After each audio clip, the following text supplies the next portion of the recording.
Pulling down the pit lane. See heavy damage to the front of that 99 car.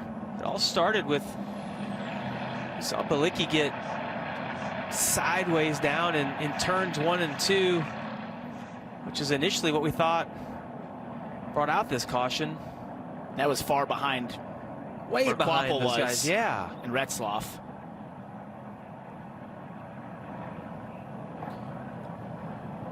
So they're going to flip this car over.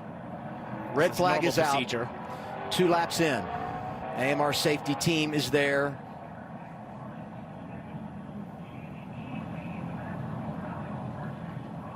And safety crews work really hard to handle these situations. Anytime a car gets upside down, very delicate for them in the way they manage turning this car back over with the driver strapped inside.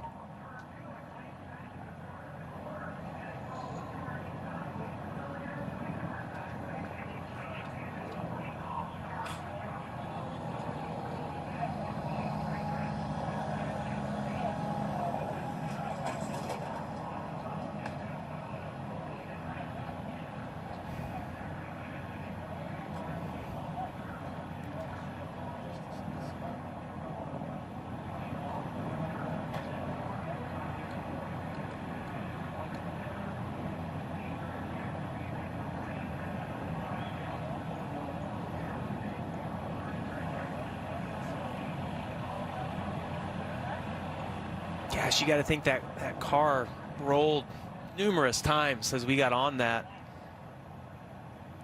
Ever been in that situation? Have you had that, yes. Parker? Yeah, yep. it's one of those, you close your eyes as a driver and just wait for it to be over, and what seems like, you know, what we see live, 4 or 5 seconds, feels like 4 or 5 minutes inside of the car, because you just don't know where the next hit's going to come from. What you really pray for is for it to land on all 4 tires so you can get out. It's so awkward for the drivers to try to get out in this position.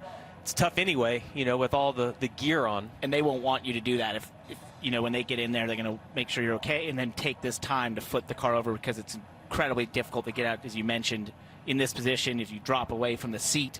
Yeah, when you undo the belts, you want to stay strapped in. Yeah. Right.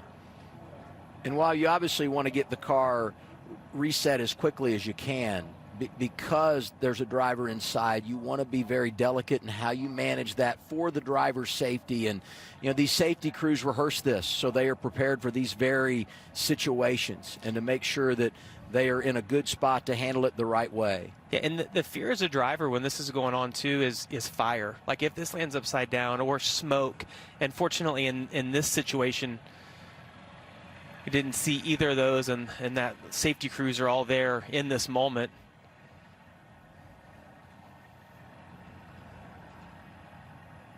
There we go.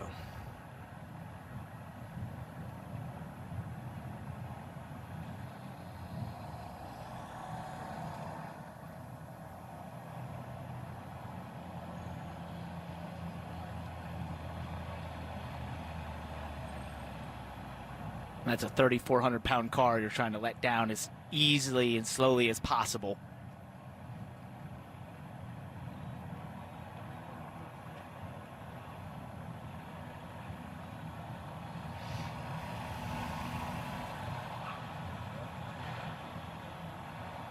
Starting to see some movement inside the race car. Great sign. You never want to speculate in these situations. And you saw the AMR safety team, you know, laying down on the asphalt and communicating with Carson inside the car. And we hadn't heard anything on the radio. But you can see he's already got the helmet off, and we're happy to see him moving around. Yeah, he had unbuckled everything but the seat belts in the car, got his helmet off. Hans, great, unhooked. Yeah, gloves off. It's great to see him getting out. Can't wait to look back and see exactly what caused all this. And we were monitoring the radio and hadn't heard anything, but a lot of times when you have flips like that, the radio is sitting in the inside pocket, it gets dislodged, destroyed, and so the team couldn't even talk to him. Let's take a look back. See, is that Allgaier to his outside? You see William Byron to his inside right here. Oh, he just got a little loose.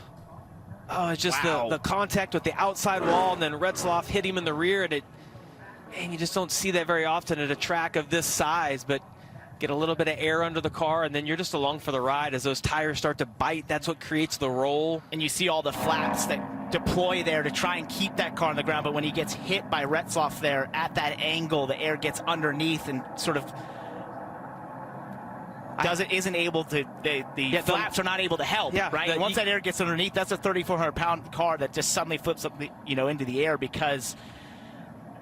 and it looks almost weightless in some respects. I will say, though, how fortunate we are in this situation, that after he got turned upside down and began the roll, that he wasn't contacted by anyone else, because so many times, especially when you're this close to the restart, traffic is there and drivers simply have nowhere to go. Luckily, no one else hit him when he was flipping and rolling down the back straightaway. The scariest part of what he went through is that when you get turned sideways and you saw the contact from Retzloff, is that you lose all controls of the car. The brake pedal no longer works, the steering wheel no longer works, and as a driver, you want to have those controls to control your own destiny, and you don't have that. And I will tell you that when it goes up in the air, it gets quiet.